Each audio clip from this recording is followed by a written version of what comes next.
চলে এসেছে আজকের আরও একটি নতুন রেসিপি নিয়ে। এটি আপনি সহজেই ব্রেকফাস্টে বা বাচ্চাদের টিফিনে দিয়ে দিতে পারেন। যার জন্য আমাদের লাগবে পেঁয়াজ কুচি, লঙ্কা কুচি, টমেটো কুচি, আর আমরা এখানে সবজি নিয়ে নিয়েছিলাম আলু আর বিনস। আপনারা আপনাদের পছন্দ মতন সবজি ব্যবহার করতে পারেন।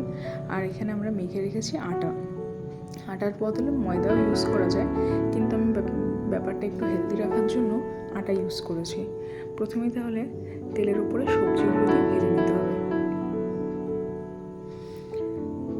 এরপর একে একে দিয়ে দেবো নুন আর হলুদ। সবজিগুলো মোটামুটি ভালোভাবেই আমাদের সুন্দরভাবে ভেজে নিতে হবে। এবার সবজিটা সাইডে রেখে আমরা এখানে আটার রুটি যেভাবে বানাই ঠিক সেভাবে নয়, কিন্তু ছোট ছোট মতন রুটি বানিয়ে নেব। আর সেই রুটির ভেতরে আমরা পুর দিয়ে দেব এই সবজিটা।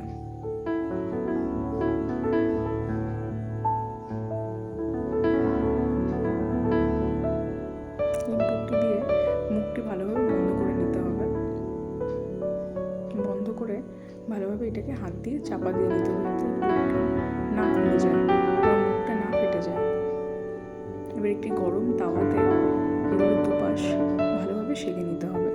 এখন কিন্তু আমরা তেল বা ঘি কিছুই ব্যবহার করছি না। দুটো পাশ একটু সেঁকা হয়ে গেলে তারপর আমরা আমি এখানে ঘি ব্যবহার করেছি, আপনারা চাইলে মাখন বা সাদা তেলও ব্যবহার করতে পারেন। দুটো পাশ ভালোভাবে আমরা এবার আস্তে আস্তে সেঁকে নেব। ব্যাস, আমাদের টিফিন রেসিপি বা ব্রেকফাস্ট রেসিপি কিন্তু একদম রেডি।